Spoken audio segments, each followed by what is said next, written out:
بسم اللہ الرحمن الرحیم۔ السلام علیکم ورحمۃ اللہ وبرکاتہ۔ حضرت سعد رضی اللہ تعالی عنہ آپ صلی اللہ علیہ وسلم کے پاس حاضر ہوئے اور عرض کیا، یا رسول اللہ صلی اللہ علیہ وسلم، میرا کالا رنگ مجھے جنت میں جانے سے روک سکتا ہے؟ آپ صلی اللہ علیہ وسلم نے فرمایا، کیوں، کیا بات ہے؟ اگر تو ایمان والا ہے تو جنت میں جانے سے کون روک سکتا ہے؟ فرمایا، میں غریب آدمی ہوں، میرا رنگ کالا ہے، میں بدصورت ہوں اور بنو سلیم کے اشراف میں سے ہوں۔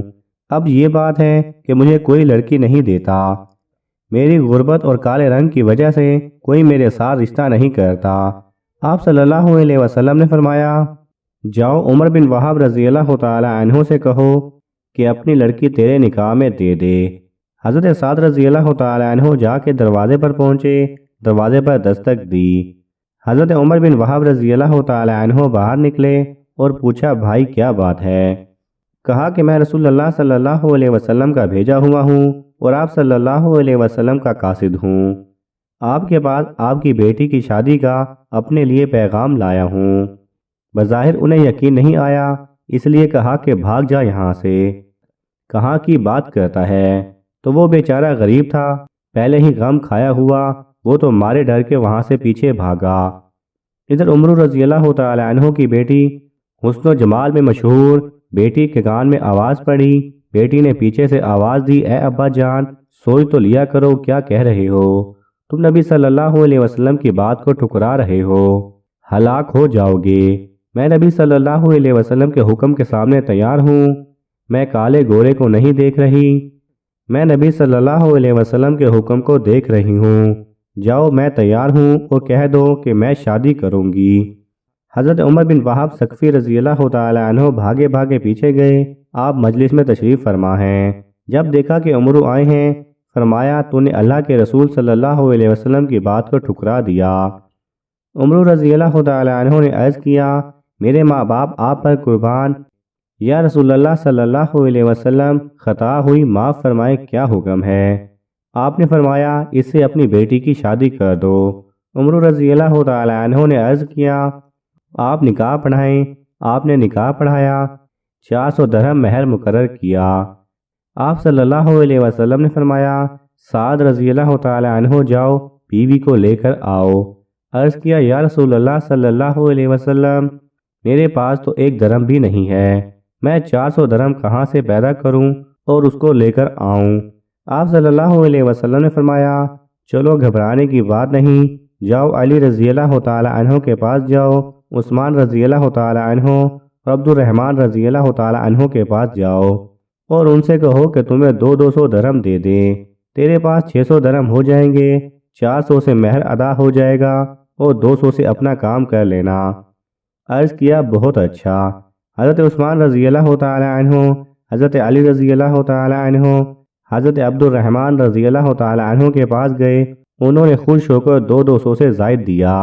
اب حضرت سعد رضی اللہ تعالی عنہ بہت خوش ہوئے۔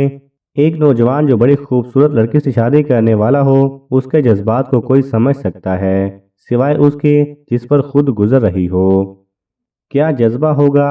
حضرت سعد رضی اللہ تعالی عنہ کو کہنے لگے، لڑکی کو لینے بعد میں جاؤں گا، پہلے تو کچھ سودا بازار سے خرید لوں، 400 تو مہر میں، باقی کیا کروں؟ کچھ کا کپڑا اور کچھ کھانے پینے کا سامان خرید لوں گا تاکہ میرا کچھ کام چل سکے، گھر کی شکل بن سکے۔ جب بازار میں داخل ہوئے تو ایک آواز کان میں پڑی، یا خلیل اللہ، اے اللہ کے شاہ سوارو، جہاد کے لیے سوار ہو جاؤ اور جنت کی بشارت لو۔ حضرت سعد رضی اللہ تعالی عنہ نوجوان تھے، نئی نئی شادی ہوئی تھی، دل میں ہزاروں امنگیں اور ارمان تھے۔ بارہا مایوس ہونے کے بعد شادی کا مسودہ سننے کو ملا تھا، لیکن منادی کی آواز سن کر تمام جذبات پر جوش و ایمان غالب آ گیا اور نئی دلہن کے لیے طوائف خریدنے کا خیال دل سے یکسر کافور ہو گیا۔ جو رقم اس مقصد کے لیے ساتھ لائے تھے، اس سے گھوڑا، تلوار اور نیزہ خریدا اور سر پر امامہ باندھ کر سرور دو عالم صلی اللہ علیہ وسلم کی قیادت میں غزوہ پر جانے والے مجاہدین میں جا شامل ہوئے۔ اس سے پہلے نہ ان کے پاس گھوڑا تھا، نہ نیزہ و تلوار، اور نہ ہی انہوں نے کبھی امامہ اس طرح باندھا تھا، اس لیے کسی کو معلوم نہ ہوا کہ یہ سعد الاسود رضی اللہ تعالی عنہ ہیں۔ میدان جہاد میں پہنچ کر سعد رضی اللہ تعالی عنہ ایسے جوش و شجاعت کے ساتھ لڑے کہ بڑے بڑے بہادروں کو پیچھے چھوڑ دیا۔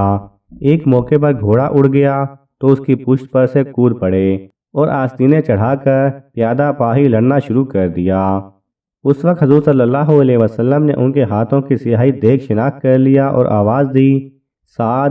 لیکن سعد رضی اللہ تعالی عنہ اس وقت دنیا و ما فیہا سے بے خبر اور جوش کے ساتھ لڑ رہے تھے کہ آقا و مولا صلی اللہ علیہ وسلم کی آواز کی بھی خبر نہ ہوئی۔ چنانچہ اسی طرح داد شجاعت دیتے ہوئے جام شہادت نوش کیا اور عروس نو کی بجائے حوران جنت کی آغوش میں پہنچ گئے۔ رحمت عالم صلی اللہ علیہ وسلم کو سعد الاسود رضی اللہ تعالی عنہ کی شہادت کی خبر ہوئی تو حضور اکرم صلی اللہ علیہ وسلم دوڑ کر گئے اور حضرت سعد رضی اللہ تعالی عنہ کے سر کو اپنی گود میں رکھا اور آنسو کی لڑیاں سعد رضی اللہ تعالی عنہ کے خون کو پونچھ رہی ہیں۔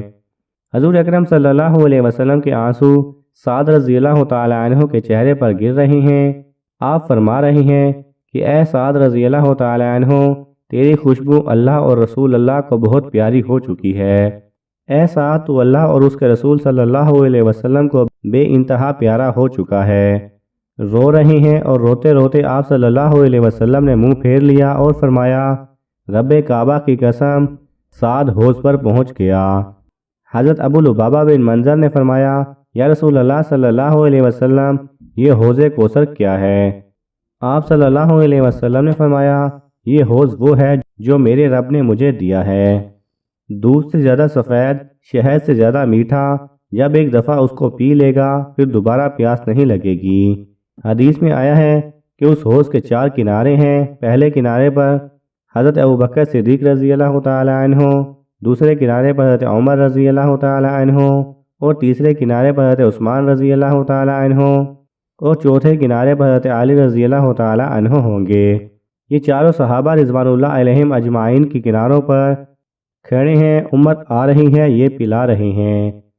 حضرت ابو لبابہ رضی اللہ تعالی عنہ نے عرض کیا، یا رسول اللہ صلی اللہ علیہ وسلم، میں نے مختلف باتیں آپ میں ملاحظہ کیں۔ ایک تو آپ رو رہے، پھر آپ ہنسے، پھر آپ نے منہ پھیر لیا، یہ کیا بات ہے؟